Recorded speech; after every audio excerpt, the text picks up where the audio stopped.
What's happening, financial coaches? It's Pete here. I want to talk to you today about why strict rules, and I've talked about strict rules before, are for courses primarily, not for coaching. And this is kind of a piece that I think a lot of people struggle with. And I'll give you some examples here. Is that I notice that a lot of coaches, when they're helping other coaches, fielding questions, putting up scenarios, a lot of people will weigh in. And I've seen things like, hey, I've got a participant or a client that wants to buy a new car because their old car is kind of giving up the ghost. It's an older car. And people will say, get cars repaired, don't buy new cars, right? Or some people will say, hey, I've got a client that wants to quit their job so they can stay at home and raise their kids. They're trying to figure out how to live on one income. And some people will say, listen, if you have the opportunity to bring in two incomes, you bring in two incomes, right?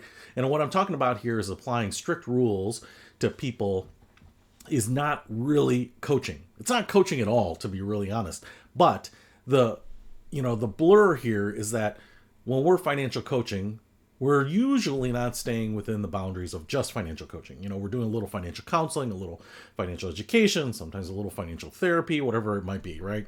Sometimes we even kind of play the role of an advisor, kind of directing people to an insurance agent or an investment advisor or a mutual fund company or whatever it might be, right? So that's why it's a little bit tricky. But in the world of coaching and strict coaching, there are really no strict rules, because the reality is a coach is a coach is an catalyst for taking a client's desires based on their values and helping them figure out how to make it a reality. And sometimes they're doing the wrong thing, right? They might be saying, hey, listen, I want to retire so that I can just sleep. And so, all right, well, I'm not saying that that's a good or a bad decision, but if that's really your goal, how do we fix that? So a lot of times I will see people saying, and I've had this before, where a client of mine had a $3,800 repair to replace shocks and struts on a pickup truck that she used to haul around her camper. And one of the things that she was thinking about doing is, she's like, well, and this is kind of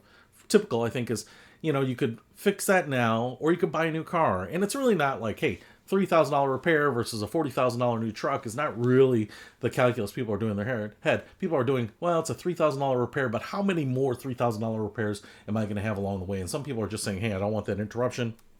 I don't want that unknown, emergency expense or whatever, and so I'm just going to eliminate that by kind of buying a new car. And there are a lot of financial coaches I've seen that say, hey, don't do that, don't ever buy a new car.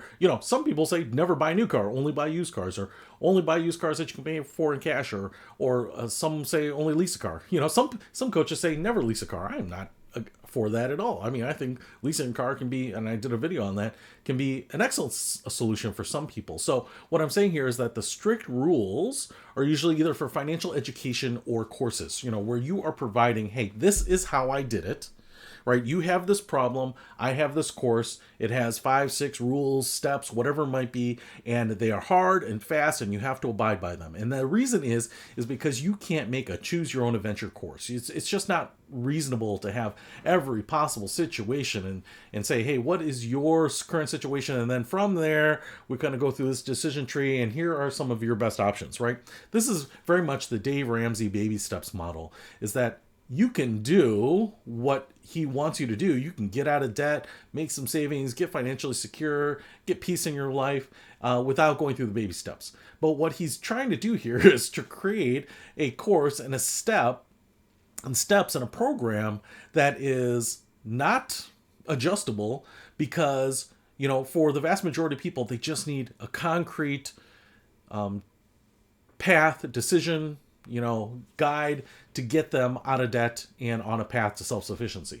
So instead of trying to build something for 100% of people, he's built something for 80% of people that is much simpler. I tell you what, here is his program. Like I would say, if this is his program that works for 80% of people, to create a program that's going to work with 100% of people is probably 100x. To capture the appropriate guidance for the rest of the 20% of the population is probably going to mean that you are going to need 100 additional course modules, right? 100 different permutations to that baby steps model. So that's why I think the strict rules are great for education and courses. And if you're building a course and you say, hey, listen, I've got this get out of debt course, I've got this how to budget course, this is where you can say, listen, if you are trying to budget absolutely start with this worksheet, this PDF worksheet of income, expenses, and there's no discussion on it. This is where you want to start. Now, in a coaching situation, and if you're doing true coaching, and someone says, "Hey, I want to start budgeting," you're probably going to have to listen to them a little bit of like what works for them, and do they not like pen and paper? Do they not like digital tools? Do they hate kind of working with detailed numbers, right?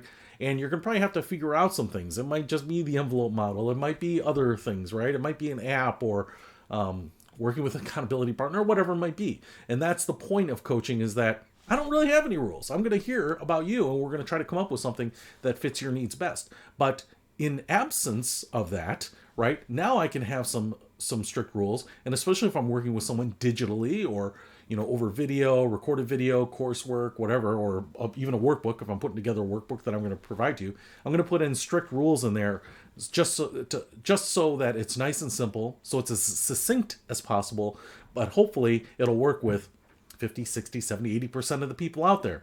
And then for the rest that are like, that doesn't work for me, it's just not how I work, well, then that's where they can get into coaching. So keep your strict rules, but understand that those are for courses, educational pieces, resource pieces that aren't customizable, whatever it might be. But for coaching, you really can't have strict rules. You might say, hey, in general, here's something that works for people sometimes. I do that all the time. Here, in general, some people like to try to come up with 30 days of savings, right? Whatever it might be. But when you're working with an individual client in a coaching relationship, the rules are kind of thrown out the window, because everything you do is supposed to be customized to that particular person. So strict rules is not really coaching. We can use them in coaching because coaching bleeds into some other stuff, but coaching is meant to be based on the experiences and the information by the client that you're getting at that moment. So hopefully that helps. I'll see you later.